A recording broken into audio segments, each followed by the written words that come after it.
अल्लाह की बनाई इन परिंदों की आवाज से बहुत ही खतरनाक है। सबसे पहले शूबिल, ये परिंदा जब भी अपना मुंह खोलता है तो लगता है कि कोई आतंकवादी आ गया है।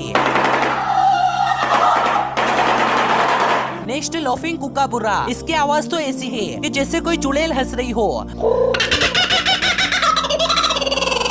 और लास्ट में लून, इसकी आवाज अगर कोई अकेले जंगल में रात को सुन ले तो सोचो उसका क्या हाल होगा। बेशक अल्लाह जबरदस्त बनाने वाला